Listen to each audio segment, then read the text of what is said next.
Communication चल रहा है, तो उसमें टाइम लगेगा ना। अभी मेरी क्लास ही है, मैं कुछ लेने वाला है। ठीक है, कल कॉल करना, आपको समझाता हूँ।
with the new topic.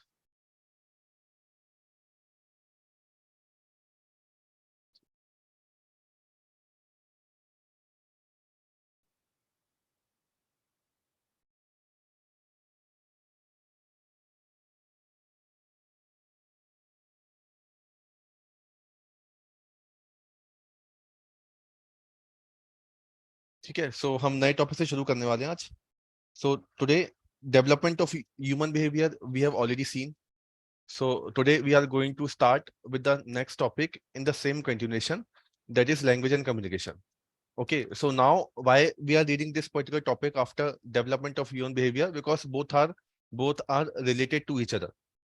Okay, so for example, in the case of development of human behavior, we have seen that how behavior is developed on the basis of nature and nurture.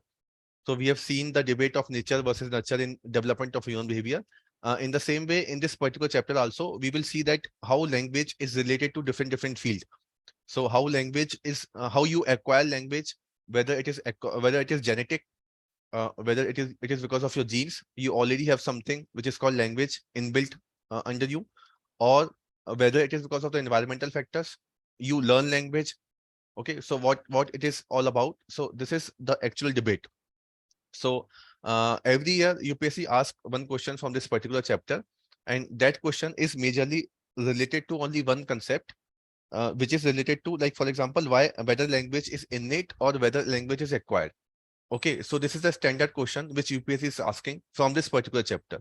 Okay, so the theory of Chomsky, it is very important, and the second is critical period hypothesis.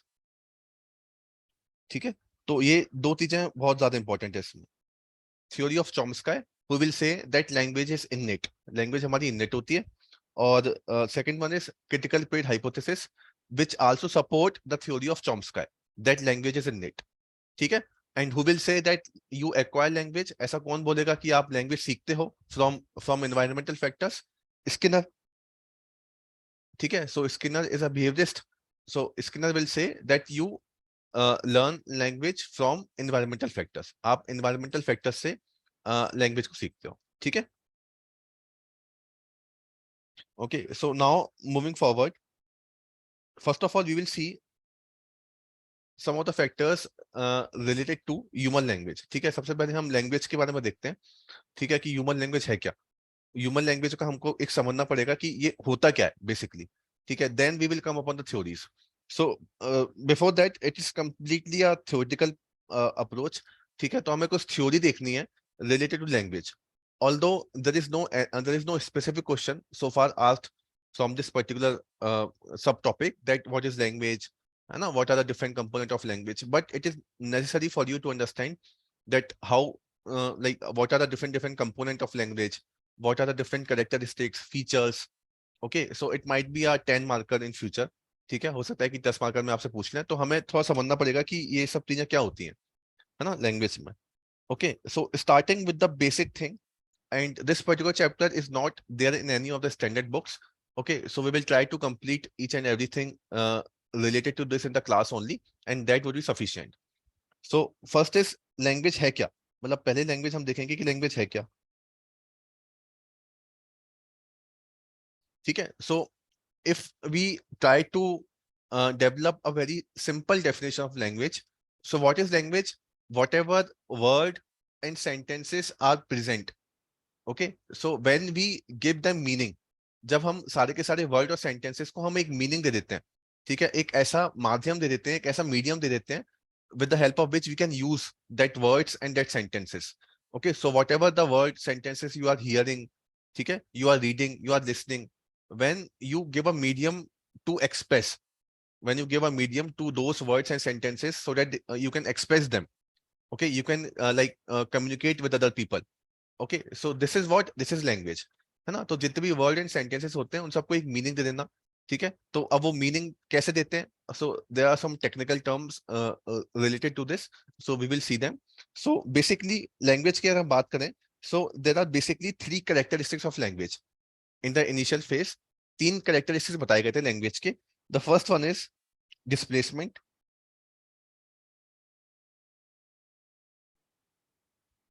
Okay. The second one is meaningfulness,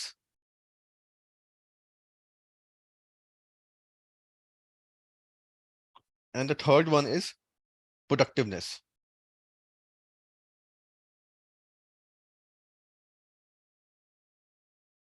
ठीक है, displacement, meaningfulness and productiveness. ठीक है, अब displacement का मतलब क्या होता है? डिस्प्लेसमेंट जैसे कि आपने देखा होगा ना कि you can also displace language. Okay, so for example you are talking about something which is not present right now, ऐसा भी तो हम करते हैं, ठीक है। Okay, so this is displacement, you can displace language. Displace मतलब क्या होता है? किसी चीज को हटा देना, डिस्प्लेस कर देना। Okay, so displacement is that characteristics of the language where you talk about particular thing without having its existence or without having it in reality. This is displacement. ठीक है, तो बहुत सिंपल सा कंसेप्ट है। Displacement में आप क्या करते हैं, अगर कोई चीज नहीं भी होगी तो भी उसके बारे में बात करना, मैं भी आपको लिखवा दूंगा। सेकंड इज, उसमें मीनिंगफुलनेस होनी चाहिए, ठीक है। मीनिंगफुलनेस यानी कि the language should have meaning. Okay, उसका कुछ मीनिंग निकलना चाहिए, है ना। कोई भी आप सेंटेंस बोल रहे हो, कोई भी वर्ड बोल रहे हो, so that should have some certain meaning, ठीक है। So this is the second characteristics. Third, you can produce. So if you learn that these are the alphabet in English language, these are the alphabet in Hindi language, now you can produce n number of words, you can produce n number of sentences, ठीक है। so इसकी productivity भी होती है। so these are basically 3 characteristics of language, ठीक है। ये हमारे लैंग्वेज के 3 बेसिक कैरेक्टरिस्टिक्स होते हैं। Displacement, okay, where you can displace, you can use the words, you can talk about the words even it is not in real, ठीक है। Okay, the second one is it has meaning, उसका कुछ meaning होगा। The third one is productiveness, you can produce n number of words, n number of sentences if you learn the language. Okay, so these are the 3 basic characteristics. Okay, so and these characteristics were given by BROWN. Okay, so just start making notes, आप notes बनाना शुरू कीजिए। इसमें लिखेंगे language S described bye BROWN brown, BROWN brown has 3 characteristics. Language as described by Brown, BROWN, has 3 basic characteristics: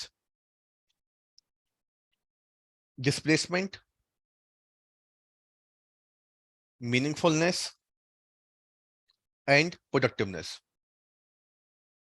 Displacement, meaningfulness, and productiveness. Okay, displacement में just make a arrow and write what displacement is. Displacement is using language using language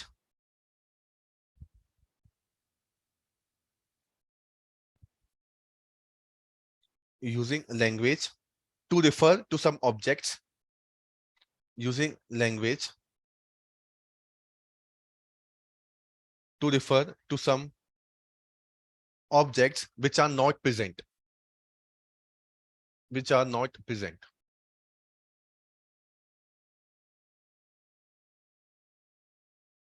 Which are not present. Okay. Meaningfulness.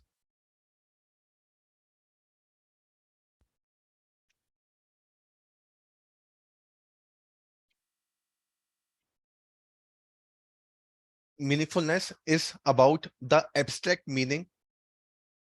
Meaningfulness is about the abstract meaning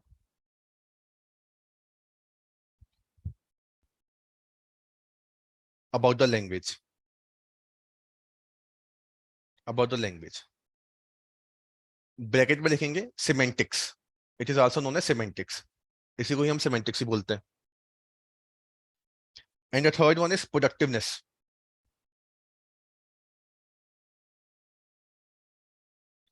Okay. Productiveness implies that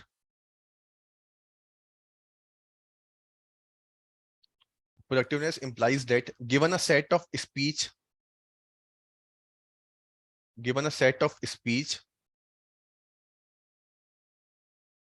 comma, system of rules,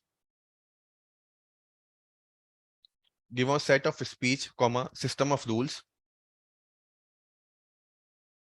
comma, we can produce an infinite number of communication. We can produce an infinite number of communication.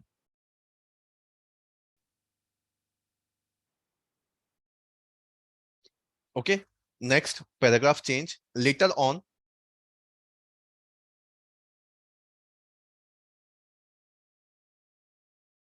Hockett लिखेंगे. Later on, Hockett. Identify. Later on, Hockett identify 16 major characteristics of language.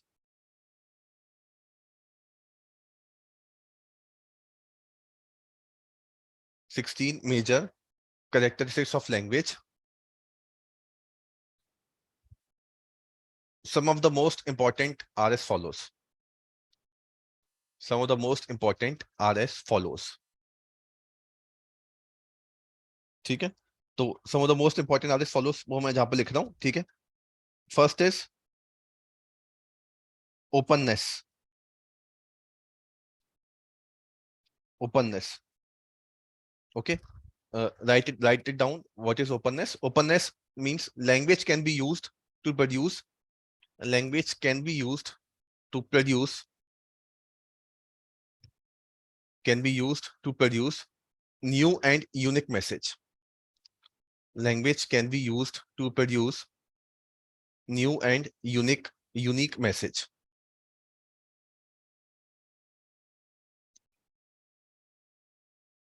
Okay. Second, prevarication.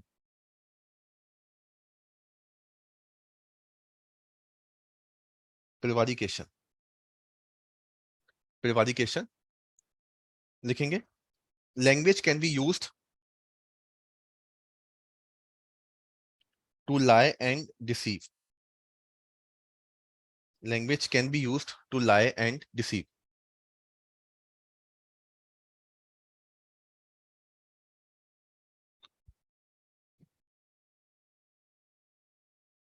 Third is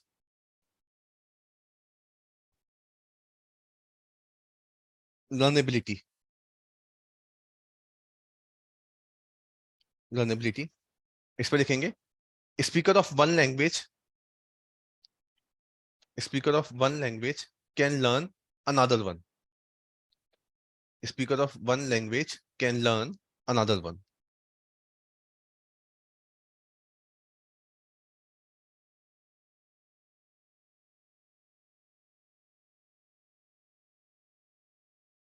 Okay. Fourth लिखेंगे. Duality of patterning.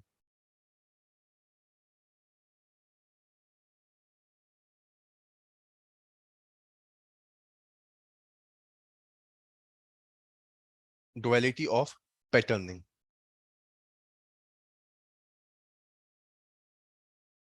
इसमें लिखेंगे combination of words, combination of words,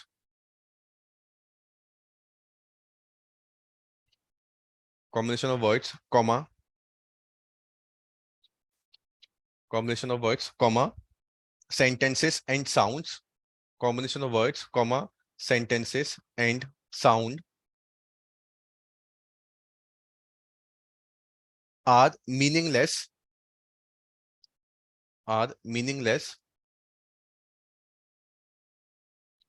are meaningless unless are meaningless unless they are appropriately put together.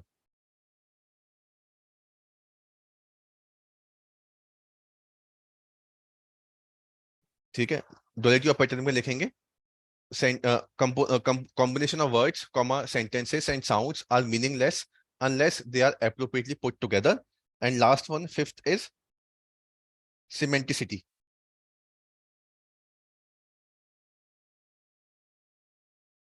Semanticity means every word has meaning. ठीक है, words have meaning also.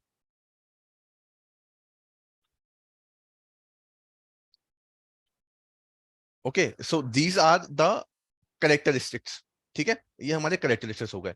Okay, now see, language जो होता है ना, language chapter, अगर आपने सुना होगा, नॉर्म Chomsky is a very famous name. वो अभी भी हैं, ही इज स्टिल अलाइव, नॉर्म चॉम्स्काई. और द थ्योरी ऑफ नॉर्म Chomsky is also studied in English literature. जैसे इंग्लिश लिटरेचर होता है तो वहां पे भी नॉर्म चॉम्स्काई की थ्योरी होती है.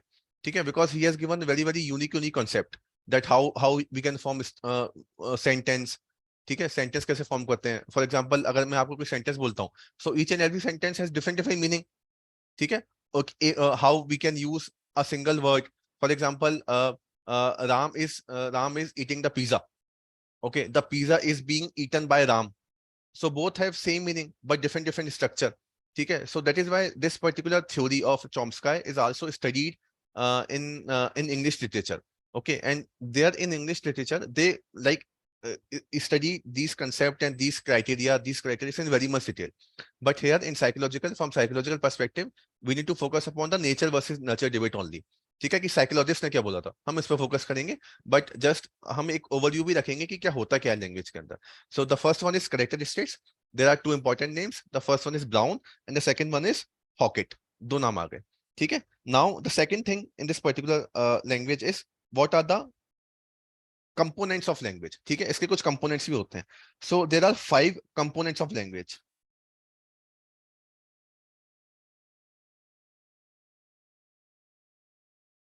लैंग्वेज के 5 कंपोनेंट्स होते हैं. ठीक है, now these 5 components are not given by any single person. These 5 components are unique in each and every language. Okay, so if you like see that whether it is Hindi, whether it is English, French, Spanish, whatever language is there, every language has certain structure which is common. ठीक है, आपने देखा होगा कि हर एक language का ना एक स्ट्रक्चर कॉमन होता है. ठीक है, for example every language will have subject, every language will have object. ठीक है, every language will have noun phrase, verb phrase. ठीक है, हिंदी में भी होता है ना, क्रिया, क्रिया सर्वनाम, ये सब चीजें होती है ना, सब्जेक्ट विषय. Okay, so in every language there are certain things which are common. In the same way, these are the 5 components you will find in each and every language. Okay, therefore this is not given by any individual. These are given by group of people who study language. ये उन लोगों के द्वारा दिए गए हैं 5 component जो language के बारे में पढ़ते हैं. Okay, and the people who study about the language they are known as psycholinguistics. ठीक है, जो लैंग्वेज के बारे में पढ़ते हैं from psychological point of view, these are known as psycholinguistic. तो ये जो 5 कंपोनेंट हैं ये हमारे साइकोलिंग्विस्टिक में दिए हैं.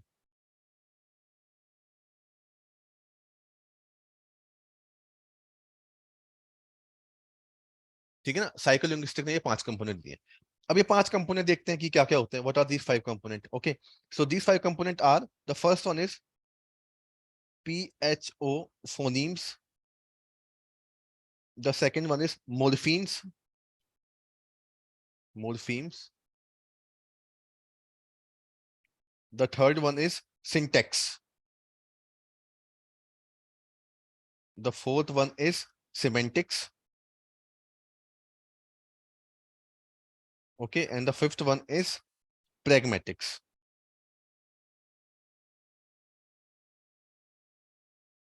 ठीक है, तो ऐसे करके ये 5, there are 5 component of what's a language. ठीक है, लैंग्वेज कैसे ना 5 कंपोनेंट होते हैं। ठीक है, अब नाउ से we start with the first one. पहला वाला क्या है हमारा? फोनीम्स। ठीक है, so phonemes is like a basic जो साउंड होता है ना, बेसिक जो साउंड निकाल के आते हैं, है ना, उसको हम फोमीन बोलते हैं। ठीक है, so phoneme is elementary sound. For example ये आपको स्क्रीन स्क्रीन इज विजिबल ना? हाँ निकिता, स्क्रीन दिख रही है ना? ठीक है, ओके। ठीक है, तो फोनीम क्या हो गया? Phoneme is the basic unit of sound. ठीक है, ये क्या होती है? किसी भी basic unit of sound.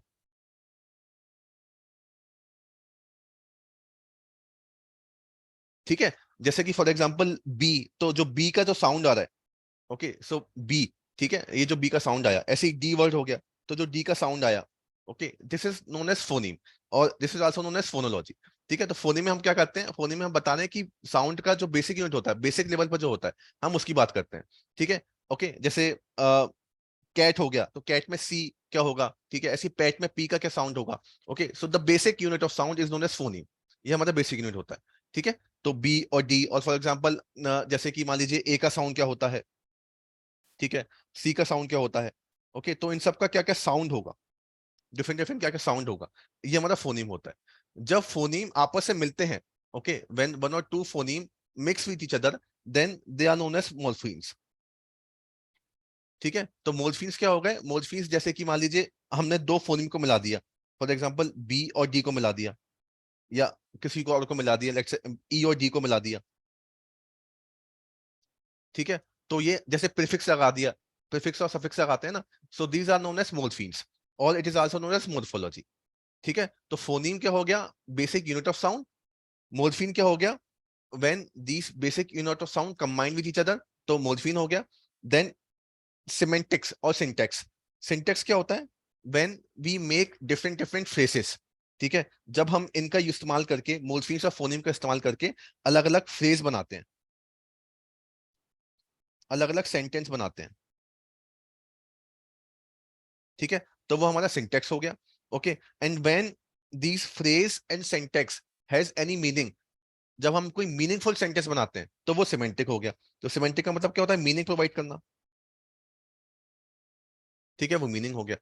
And pragmatics is me how we use the language, हम अपनी लैंग्वेज को यूज कैसे करते हैं। Okay, so how effectively we are using the concept of language, this is pragmatics। ठीक है, तो pragmatics क्या हो गया? Use of language. Okay, so in this way these are the 1 2 3 4 5 5 component of language. ये हमारे 5 कंपोनेंट होते हैं लैंग्वेज के। ठीक है, okay, and these component were given by psycho linguist. ठीक है, तो इसमें लिख लीजिए पहले ये फोनीम। फोनीम में देखेंगे, it is the elementary sound of the language, it is the elementary sound of the language,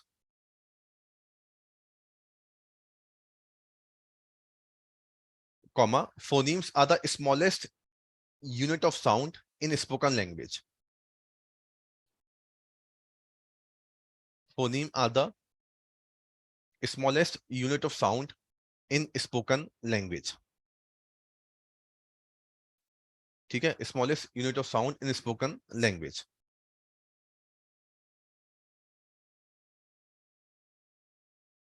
ठीक है, ओके, तो आप ये याद रखना कि मतलब ये ऐसा नहीं है कि जैसे अब अल्फाबेट तो 26 होते हैं ना, सो ऐसा नहीं होगा कि 26 ही फोनीम्स होंगे, फोनीम्स ज्यादा भी हो सकते हैं। ठीक है, because we are talking about sound here, है ना, हम साउंड की बात कर रहे हैं। Okay, so for example there is a word cat, so what is the sound of C in cat? ठीक है, okay, for example we are writing a pen, so what is the sound of pen, P in pen? ठीक है, उसका sound क्या है? ई का sound क्या है? एन का साउंड क्या है? Okay, so phoneme could be larger, वो लार्जर नंबर। अल्फाबेट तो 26 है, लेकिन फोनीम जो होते हैं वो थोड़े ज्यादा हो सकते हैं। ठीक है, okay, so phoneme we are talking about sound, not the alphabet. Alphabet अलग होते हैं, phoneme is the sound of the alphabet, उन अल्फाबेट का क्या साउंड निकल के आ रहा है। ठीक है ना, okay, the next one is मोर्फीन।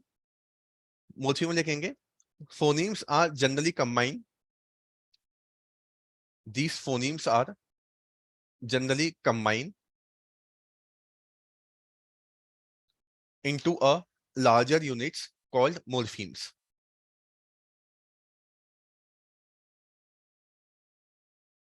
Phonemes are generally combined into a larger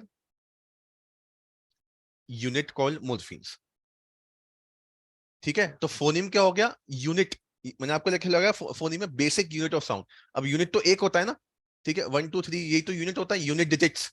okay, so phonemes are the basic unit of sound. when this basic unit, when this individual unit of sound combine with each other, then they become morphemes. ठीक है, तो जैसे मान लीजिए सी एक sound था, ठीक है, सी एक साउंड है, ए एक साउंड है, टी एक साउंड है. तो जब ये तीनों साउंड मिल गए आपस में तो एक मोर्फीम बना which is known as cat. ठीक है ना? Okay, so this is morpheme, है ना? ओके, तो आप लिख भी सकते हैं वहां पर these are the basic sounds and when these basic sound combine with each other then they become morphemes. ठीक है, so you can also morphemes, basic morphemes, phonemes generally combine to into a larger units called morphemes, which are defined as the smallest meaningful unit of language.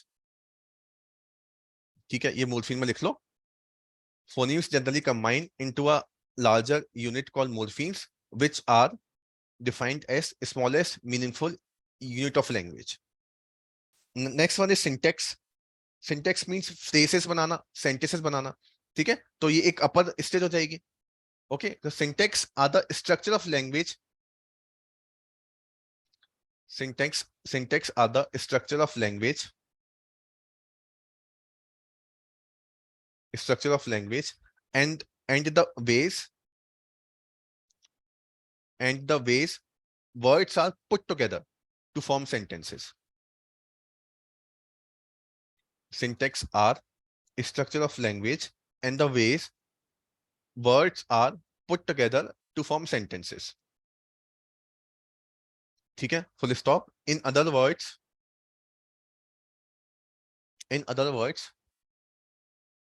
syntax is the aspect of grammar.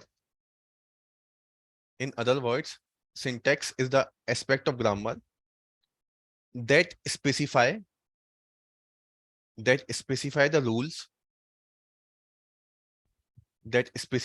the rules for combining and arranging words. In other words, syntax is the aspect of grammar that specify the rules for combining and arranging words to form phrases and sentences.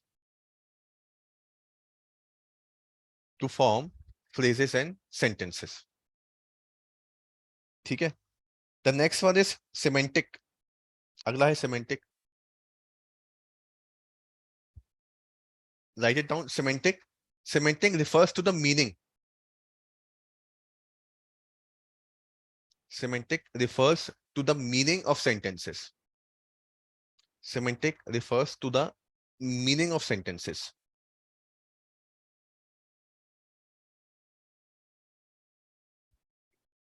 Full stop. Experience with words, WORDS, experience with words and an understanding, experience with words and an understanding how words represent object.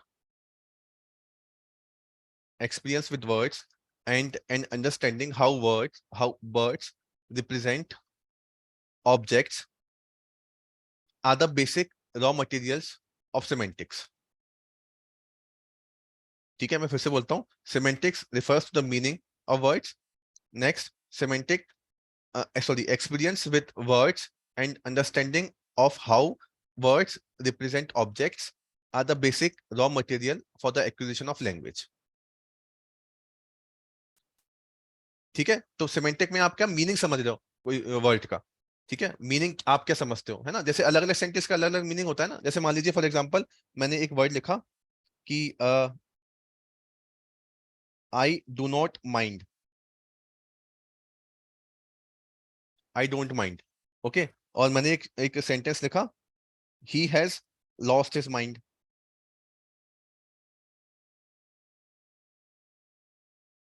I don't mind and he has lost his mind. ठीक है, so both sentences have different meaning. Okay, now it is up to you that how you interpret. आप कैसे interpret करेंगे, है ना? तो अलग अलग मीनिंग है दोनों सेंटेंसेस का. So this is semantic when we talk about the meaning of the sentences. ठीक है. And the next last one is pragmatics. Pragmatics means आप अपनी लैंग्वेज को यूज कैसे करना है. ठीक है, whether you are using the language politely, ठीक है, whether you are using the language in abusive way. So this is up to you. So this is pragmatics. Okay, तो लास्ट लिखेंगे, pragmatics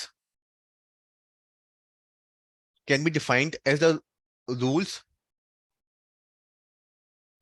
Pragmatics can be defined as the rules. Pragmatics can be defined as the rules governing the use of language. Governing the use of language as the rules governing the use of language in context of speakers. In context of speakers. In context of speakers and in context of speakers and learners. In context of speakers and learners. ठीक है, तो ये हमारा pragmatics हो गया. Pragmatics का मतलब आप उन वर्ड्स का इस्तेमाल कैसे कर रहे हैं. ठीक है, ओके, तो जो मतलब उसके कंटेक्स्ट. एक second,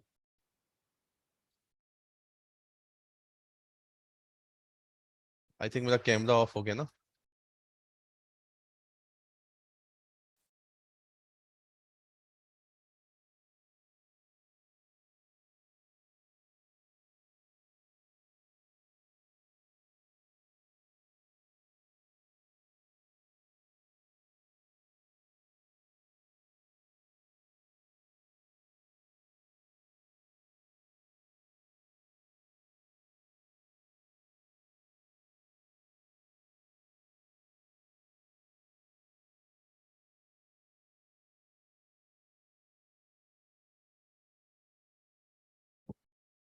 just give me 2 minutes.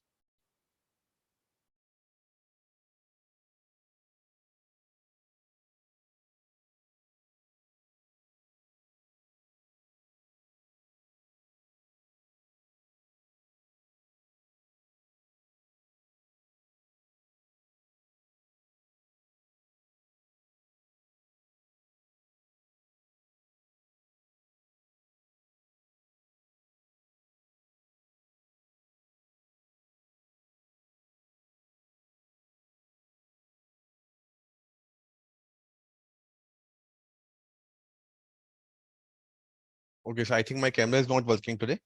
Okay, so please adjust, or like if you want to close your camera also, you can do for today only. ठीक है. So these are actually the component of language.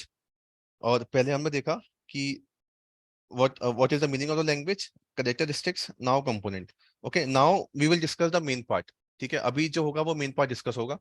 Okay, so the main part is related to that how language is studied from psychological point of view. ठीक है, so this is the main part कि हम language को study कैसे करते हैं. Okay, so there are some theories for language development. ये जो language development होती है इसको लेकर कुछ theories होती हैं. ठीक है, so now in the same way, if you remember the development of human behavior chapter, we discuss that on the one hand there is nature, on the second hand there is nurture.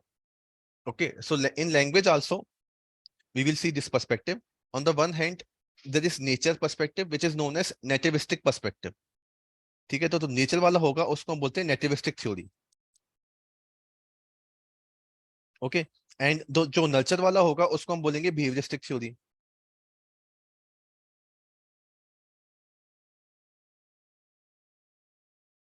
Okay, behavioristic theory.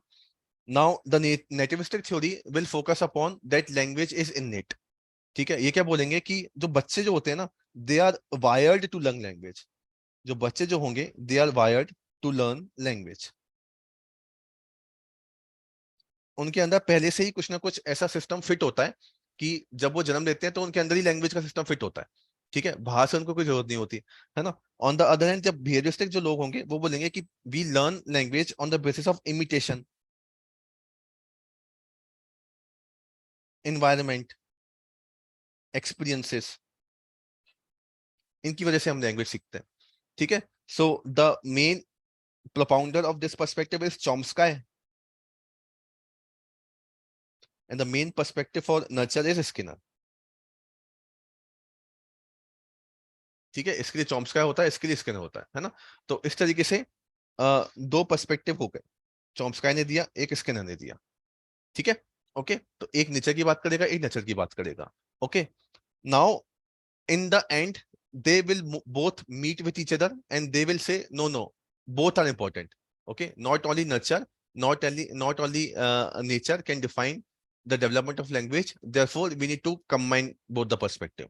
ठीक है, तो जब दोनों के दोनों perspective combine हो जाते हैं आपस में, जब ये कंबाइन हो जाएंगे then it become a interactionist perspective.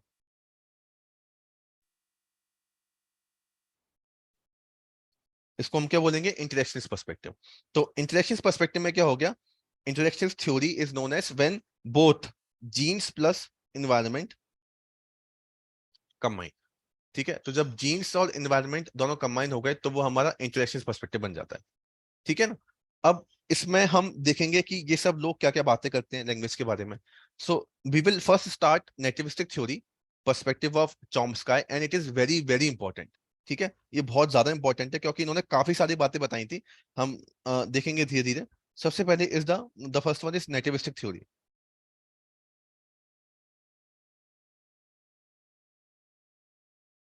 ठीक है, nativistic theory and this is given by नॉर्म चॉम्स्काई।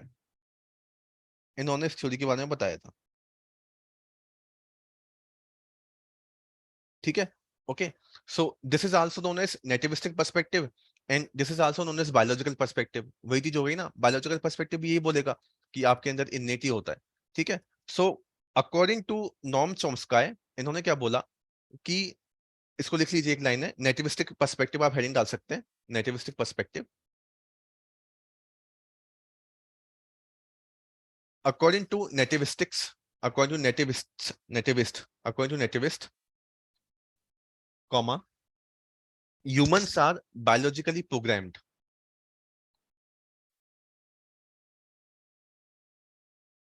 According to nativist, comma, humans are biologically programmed to acquire language. Humans are biologically programmed to acquire language. Full stop. The beginning of nativistic perspective comes from the beginning of nativist perspective comes from Noam Chomsky. Okay, full stop. Chomsky proposes that humans are equipped with language acquisition device. Humans are equipped with language acquisition device. ठीक है, humans are equipped with language acquisition device. Okay, अब इसको समझते हैं कि ये चीज क्या होती है ना। लैंग्वेज एक्विजिशन डिवाइस क्या होता है, इसको हम एलईडी भी बोलते हैं शॉर्ट में, एलईडी। ठीक है, so what Chomsky is saying that there are some linguistic information or there are some grammatical rules, okay, which are universal in everywhere. ठीक है ना। so for example, whether it is Hindi, whether it is English, Spanish, any particular set of language will have a grammar. ठीक है, सब में grammar होती है। ठीक है, अब सब में ग्रामर होती है तो सब में आपको verb, noun, past, present tense. ठीक है, for example counting system is there in every language. ठीक है, 1 2 3 या हिंदी में अलग होता है, सब में आपको काउंटिंग सिस्टम मिलेगा। in every language you will find present tense, past tense, future tense. ठीक है, in every language you will find some word, noun. Okay, so some kind of things or some kind of concept related to language are already there in human mind. ठीक है, वो already there होता है। तो मतलब ये जो है ना एलईडी, ये हमारे माइंड के अंदर है, ये पहले से ही इनबिल्ट है हमारे अंदर, हम इसको सीख नहीं रहे हैं। जैसे for example in our mind there is like there are certain areas, hemisphere, left hemisphere, right hemisphere. In the same way, LED is also there. ठीक है, so it's a device which is there in your mind. ठीक है, you are equipped with it. Okay, and it consists of all the linguistic function. तो जितने भी universal grammar के set, all the knowledge of rules, language को लेकर जितनी भी चीजें होती हैं, everything is in it, everything is fitted in this language equation device. ठीक है, ओके, तो ये पहला कंसेप्ट था जो नॉर्म चॉम्स्की ने दिया था। ठीक है, लैंग्वेज एक्वेशन डिवाइस ये आपके अंदर ऑलरेडी फिट होता है। ठीक है, ओके, सो इसको लिख लीजिए, एलईडी क्या होता है? LED is LED is a inborn linguistic processor. LED is a inborn linguistic processor, inborn linguistic processor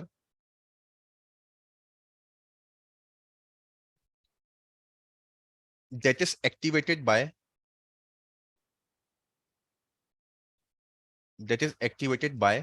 verbal input, that is activated by verbal input and contains universal grammar and contains universal grammar, comma, knowledge of rules,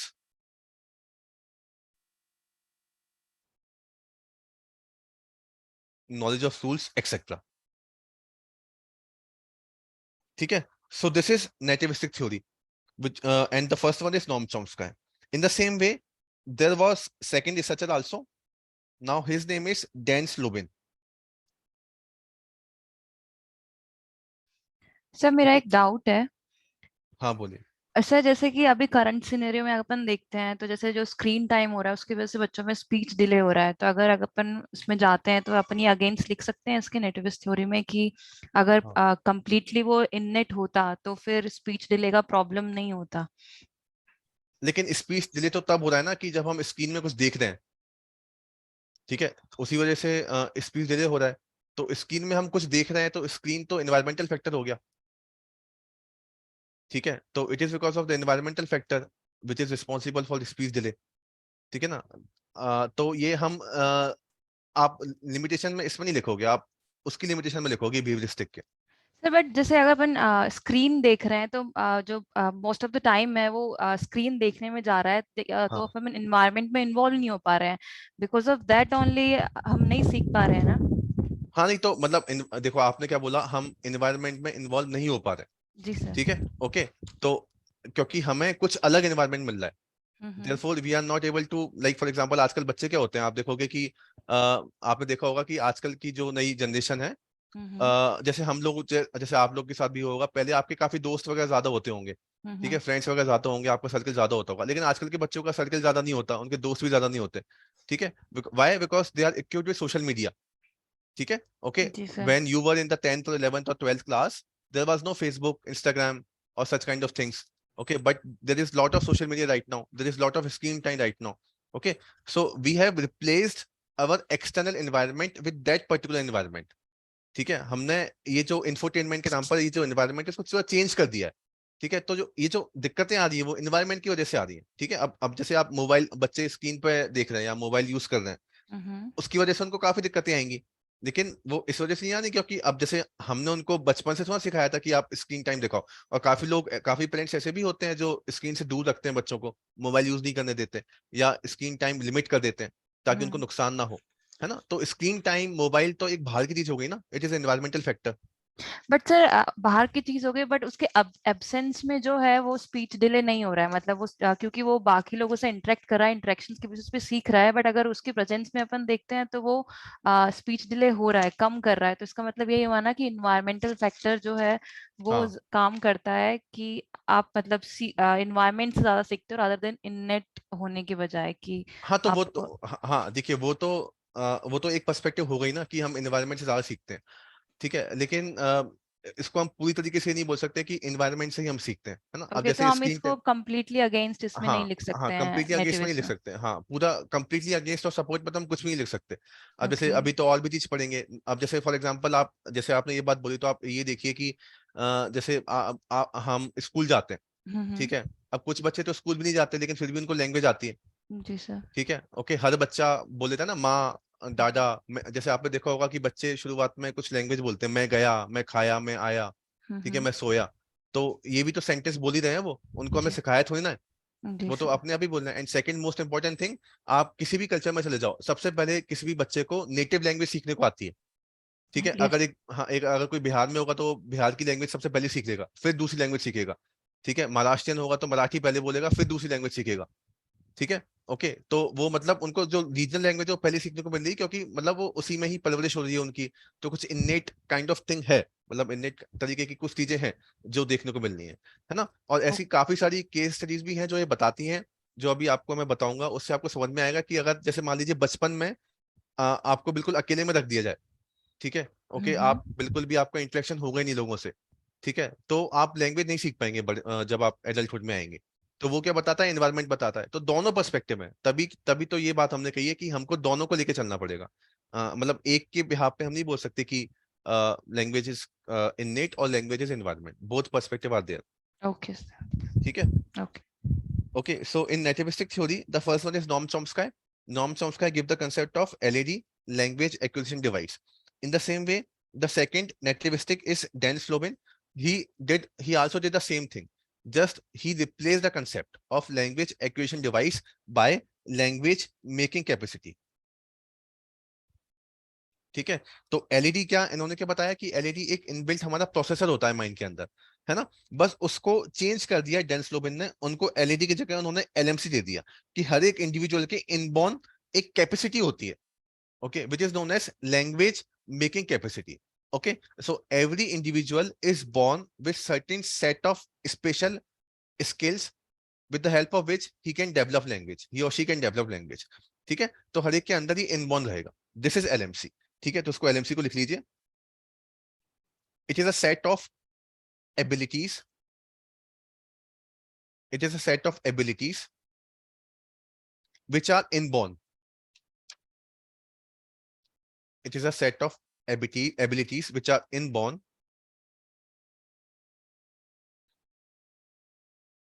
and which help your child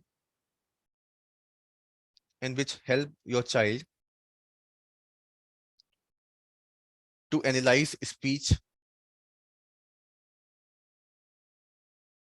comma, syntaxial relationships, speech, comma, syntaxial relationships, etc.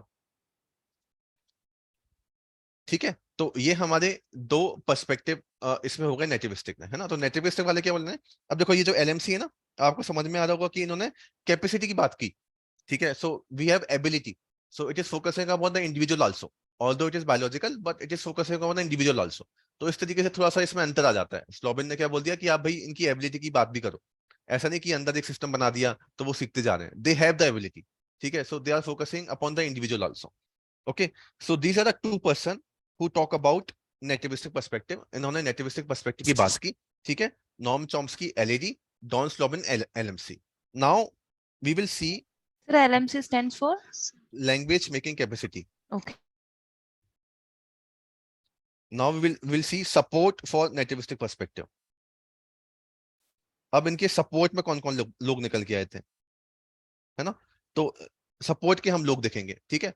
सबसे पहले एक study की गई थी, ठीक है। अब एक स्टडी की गई थी, जैसे ब्रेन में कुछ देखा गया, ब्रेन में कुछ पार्ट देखा गया जिसको हम बोलते हैं ब्रेन स्पेशलाइजेशन ऑफ लैंग्वेज, ठीक है। पहले इसको समझ लो, मैं आपको लिखवा दूंगा।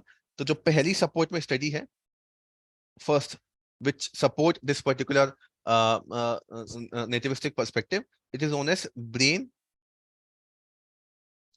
specialization,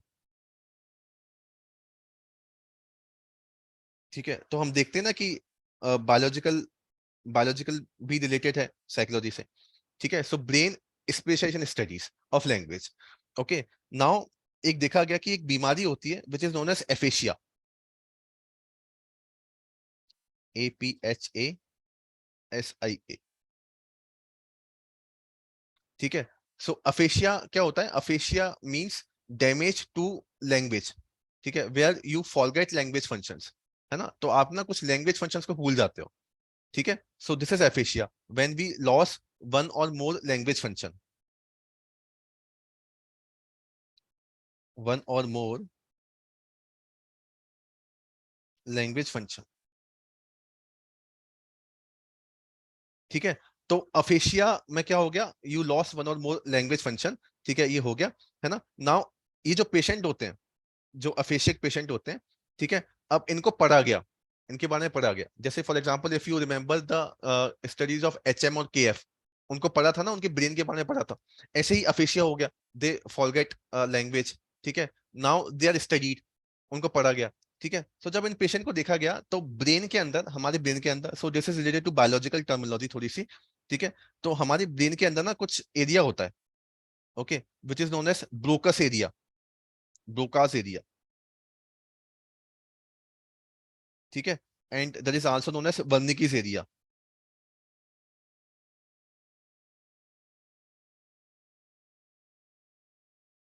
ब्रोकस एरिया और वर्निकीज एरिया, ये दो जगह होते हैं, ठीक है।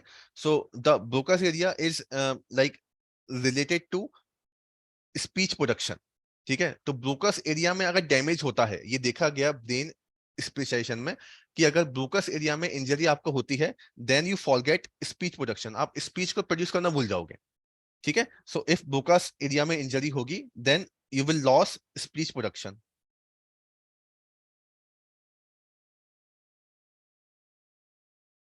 ठीक है। On the other hand, if there is an injury in Wernicke's area, then you will lost the process of forming comprehension,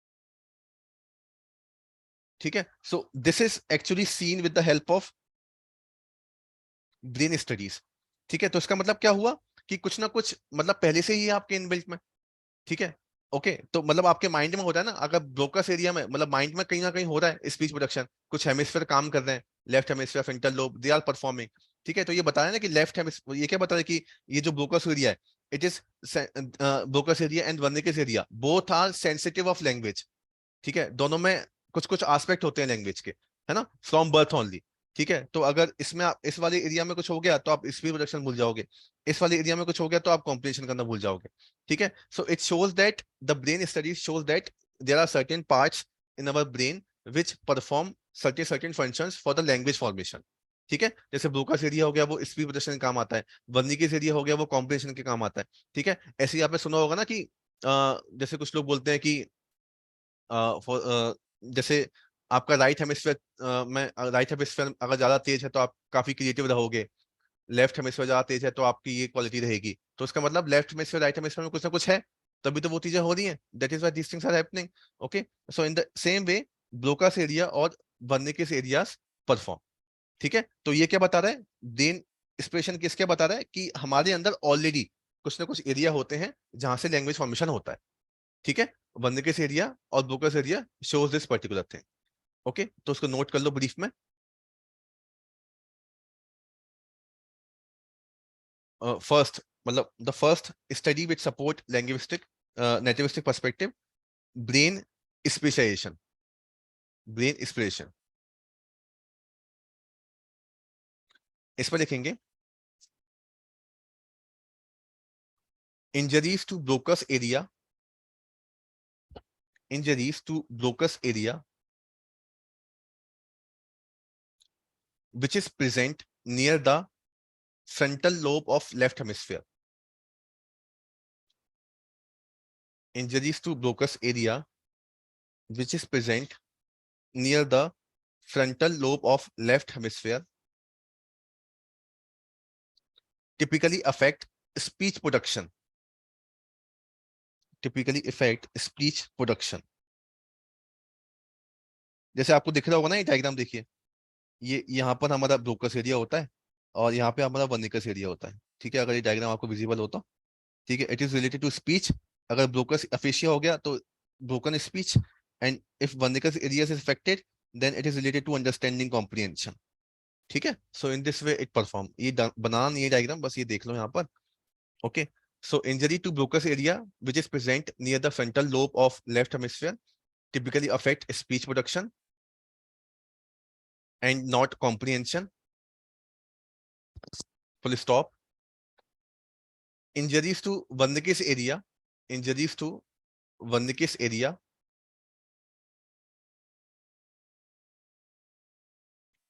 typically affect comprehension and not speech production.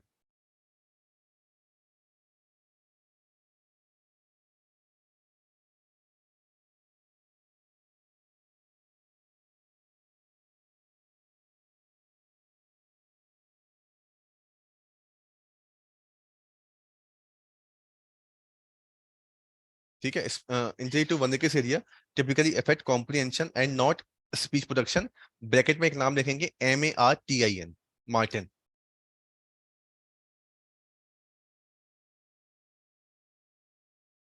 Okay, it is also shown with the help of these studies. It is also shown with the help of these studies. It is also shown with the help of these studies that left hemisphere is sensitive to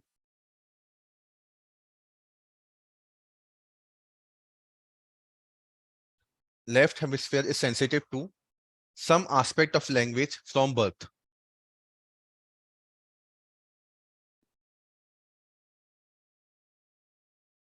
Some aspect of language from birth, whereas music and other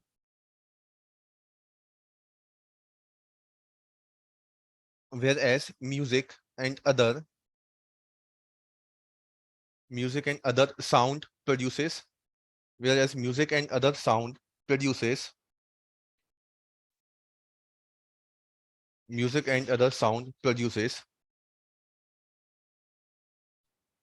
greater activity in right hemisphere.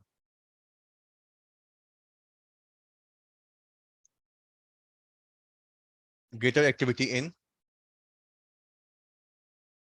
right hemisphere.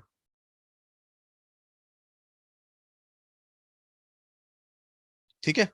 So this is what the first study in support.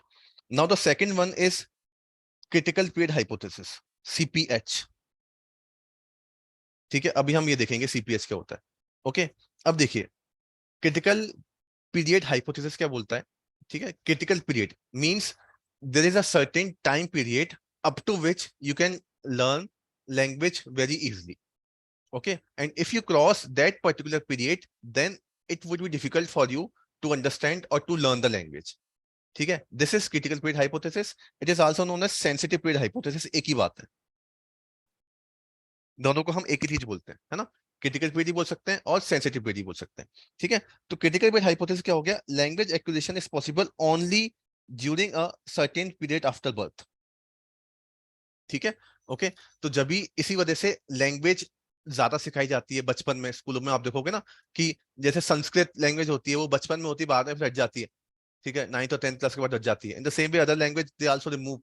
ठीक है, okay, so language is you are more critical to understand the concept of language when you are at birth.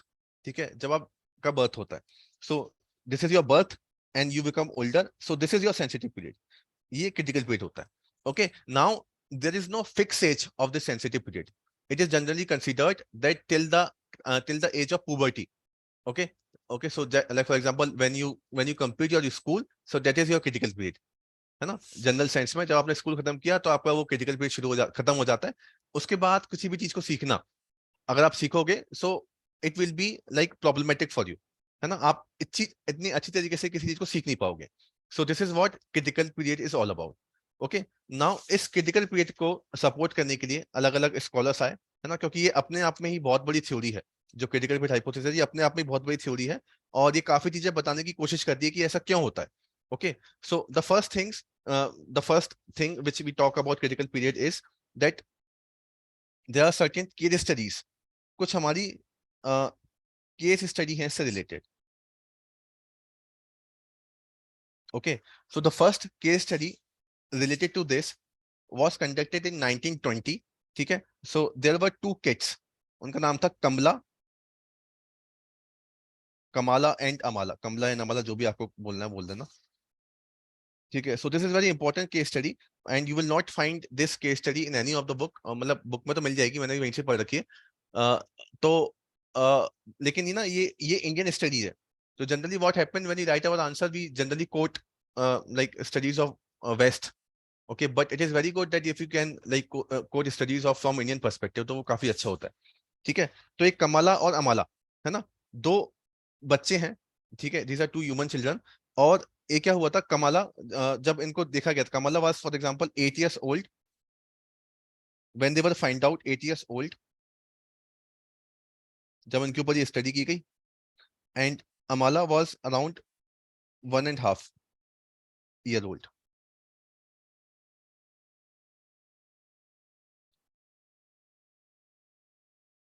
Okay. So they were discovered at that particular time, ठीक है। सो ये क्या हुआ था ना, actually में ये एक स्टडी की गई थी इन 1920।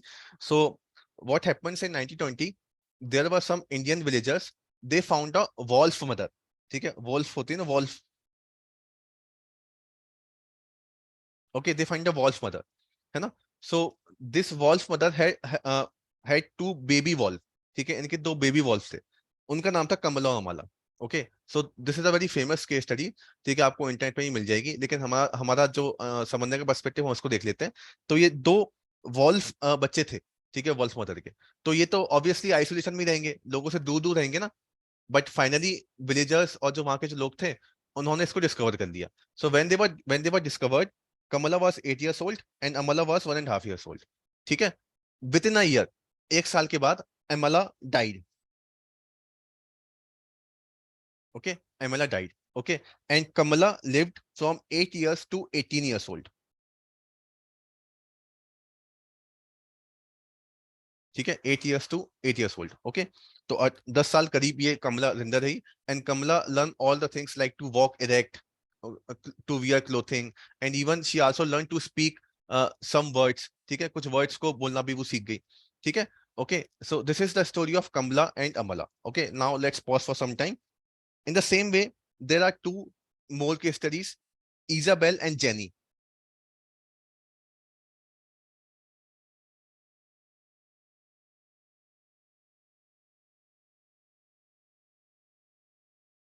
ठीक है। नाउ दिस, ये जो मैंने लिखा है जेनी, ये बहुत फेमस है, ठीक है, इसके ऊपर काफी सारे लोगों ने बात की है ना। So these are again are the two example of two isolated children, ठीक है। सो Isabel from her early infancy, okay, Isabel was given very minimal attention, ठीक है, इसको कोई भी अटेंशन नहीं मिलती थी, ठीक है, कोई भी इससे बात नहीं करता था, no one spoke to her, okay, and she was like 6 years old when discovered, ठीक है, okay. So she had no language and her cognitive development was also very poor, ठीक है। सो इजाबेल जो थी, जैसे for example she was discovered at 8 years old and Isabelle was discovered at 6 years,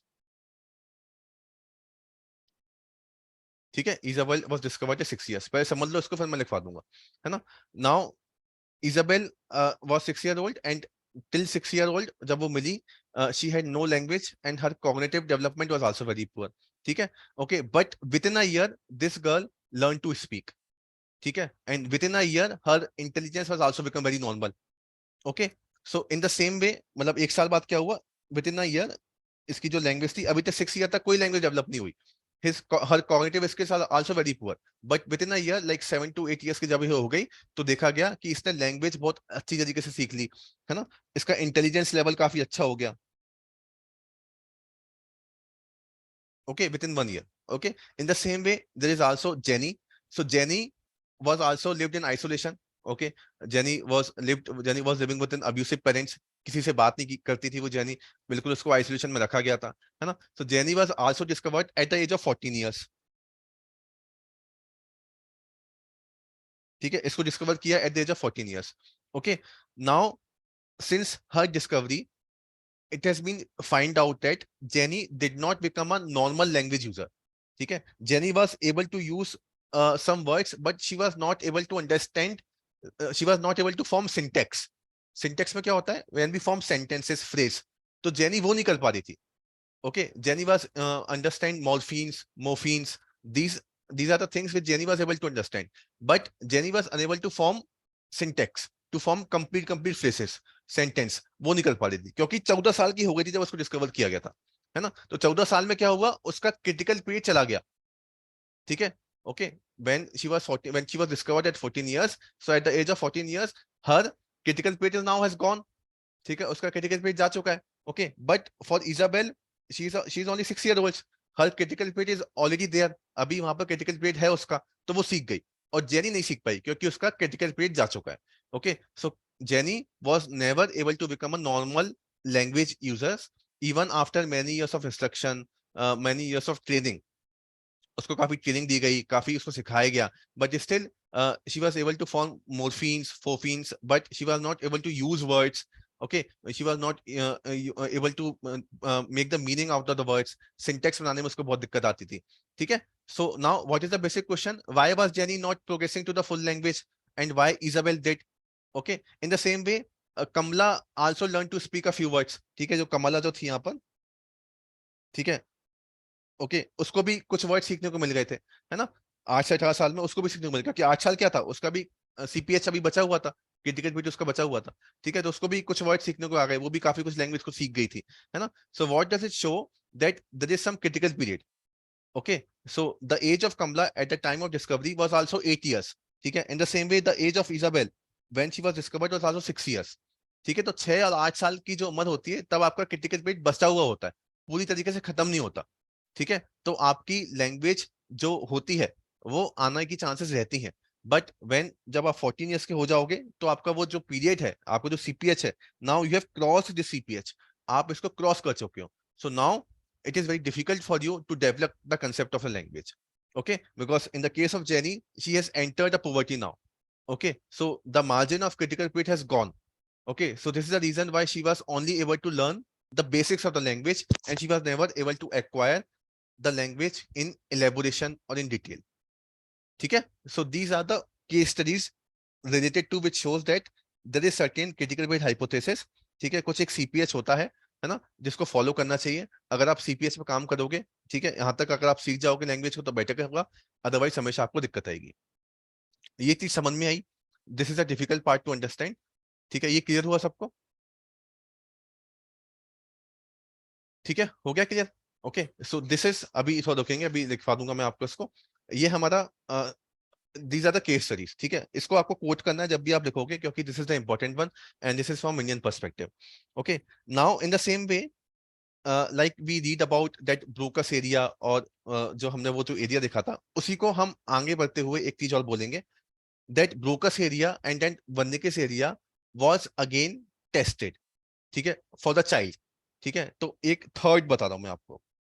so this is the first proof, ये जो हमने देखा था फर्स्ट प्रूफ, ब्रेन एस्पिरेशन वाला, ब्रेन स्पेशलाइजेशन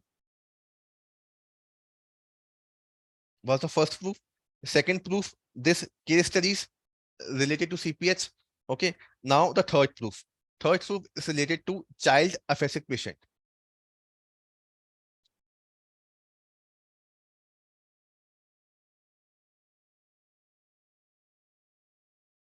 ये होता है चाइल्ड अफेशिया पेशेंट से रिलेटेड, ठीक है? अब चाइल्ड अफेशिया पेशेंट में क्या होता है कि for example there are two child, both are aphasic patient, है ना? And there are some adult also, they are also aphasic patient. So on the one hand there is a child, ठीक है, इस child को aphasia हो गया, okay? And on the other hand there is a adult, एक adult है, इसको भी aphasia हो गया, okay? So both are suffering from aphasia, child aphasic patient and adult aphasic patient. Now you guys tell me, if like if someone is suffering from aphasia, मतलब इसको भी aphasia हो गया, इसको भी aphasia हो गया, who will have a larger tendency to recover? कौन रिकवर जल्दी कर जाएगा? चाइल्ड करेगा कि एडल्ट करेगा? Sir, the child will recover. हाँ, चाइल्ड, बच्चा जल्दी रिकवर कर जाएगा ना, child will be able to recover very easily, okay? Now it was also shown with the help of case studies, ठीक है? मतलब जो ब्रेन की स्टडीज थी ना, उससे देखा गया था, the child recovered very easily, child recovered very easily. Okay, and adult was not recovering even after the extensive therapy. ठीक है, जो एडल्ट था उसको बहुत सारी थेरेपी दी गई है ना, फिर भी वो उसकी रिकवरी नहीं हो पाई. ठीक है, so even after extensive therapy there was no major improvement. Extensive therapy देने के बाद भी बहुत ही कम इंप्रूवमेंट देखने को मिला एडल्ट एफिशिया में. ठीक है, now why it is happening, the answer to this basic question depend upon the age of the person. ठीक है, सो हम क्या बोल रहे हैं, aphasia has occurred due to the damage of the brain in childhood. ठीक है, और इन एडल्टहुड, है ना. ठीक है, तो आपके डैमेज हो गया है ब्रेन में, है ना. तो अब जो स्टडीज होती हैं वो क्या बोलते हैं कि बच्चों में रिकवर जल्दी हो जाता है because there are two hemisphere, left hemisphere और right hemisphere. Okay, so for example, aphasia or aphasia is happening in, like for example, in brain, and due to this particular injury in the brain, you lost everything in the left hemisphere. But a child still have right hemisphere. उसके पास अभी भी right hemisphere है. ठीक है, उसका left hemisphere damage हो गया, लेकिन लेफ्ट जो एफिशिया होता है ना वो लेफ्ट हेमिस्फीयर में नुकसान पहुंचाता है. ठीक है, राइट हेमिस्फीयर में कुछ नहीं करता. तो लेफ्ट हेमिस्फीयर डैमेज हो गया, but still the child has right hemisphere. His right hemisphere is okay. Okay, so a child can utilize the right hemisphere, okay, because this right hemisphere has still space available. ठीक है, इसमें काफी सारे space available है. Okay, so child can relearn the language even after he has lost most of the part of it. Okay, but an adult cannot, because जब तक आप बड़े होते हो ना, आप अपना लेफ्ट हेमिस्फीयर और राइट हेमिस्फीयर पूरा यूज कर सकते हो, पूरा यूज कर चुके होते हो. Okay, your left hemisphere is completely occupied, your right hemisphere is also completely occupied. So now when you become adult, your right hemisphere is no longer available.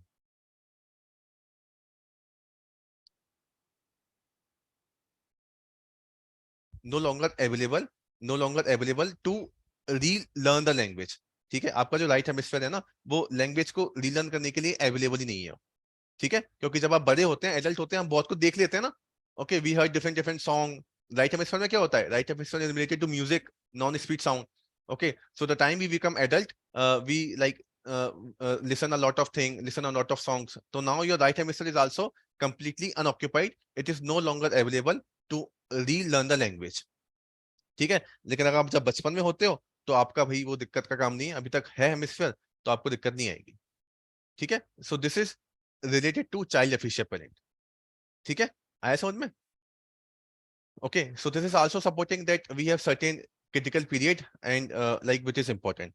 Now the last study which support this particular concept, nativistic perspective, it is known as learning a second language.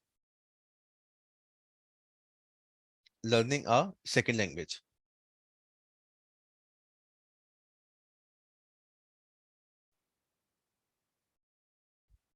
ठीक है, सो अब देखा गया कि is acquiring a foreign language a tougher task in during your adulthood or during your childhood.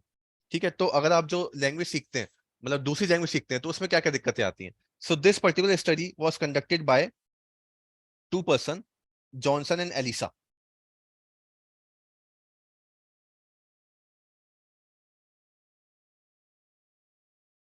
Johnson और Elissa, इन्होंने ये study किया था. ठीक है, अब इन्होंने क्या किया, इन्होंने इमिग्रेंट्स को देखा. ठीक है, so they have taken immigrants. Okay, so what they perceive, what they do this, that native speaker of Korean and Chinese who had immigrated to United States. ठीक है, and different ages. ठीक है, तो native लोग थे कहाँ के, native Koreans, native Chinese, native Koreans and native Chinese, है ना. They were tested, okay, at different age, अलग अलग एज पे देखा गया, and they were tested at how much they are able to master the language of English. ठीक है, तो जैसे देखिए ये नेटिव हैं. अब जो नेटिव कोरियंस हैं, नेटिव चाइनीज हैं, उनको देखा गया at the age of 3 to 7. Okay, they were seen at the age of 8 to 10 years, 11 to 15, 7 to 39. Okay, and what was the result? When the native Korean and native Chinese shifted to USA, then they were able to they were able to understand the English language with this efficiency. जब वो 3 से 7 साल के होते हैं, ठीक है। तो अगेन क्या हुआ, अगर आप बचपन में इमिग्रेट हो जाओ तो आप दूसरी लैंग्वेज को भी आसानी सीख सकते हो। Okay, so this is about learning the second language. अगर आपको दूसरी लैंग्वेज भी सीखनी है तो आप बचपन में ही सीख लो, ठीक है। ओके, देखोगे ना आप, जैसे बाद में 7 to 39, 11 to 15, तो ये टेंडेंसी कम हो गई ना, ये ग्राफ नीचे आ गया।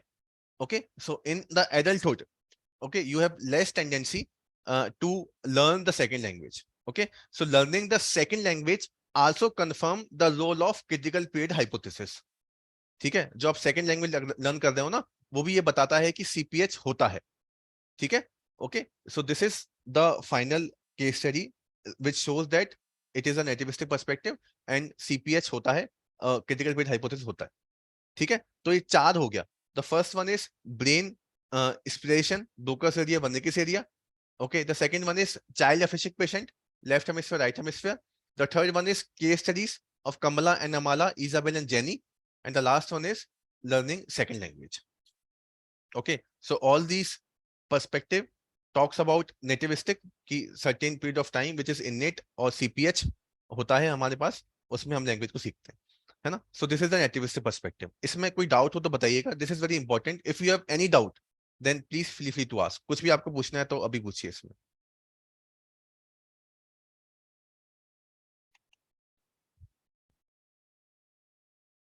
ठीक है, किसी को कोई डाउट है? आगे सबको समझ में? Okay, so this is nativistic perspective. So tomorrow we will cover the second perspective, behavioristic perspective.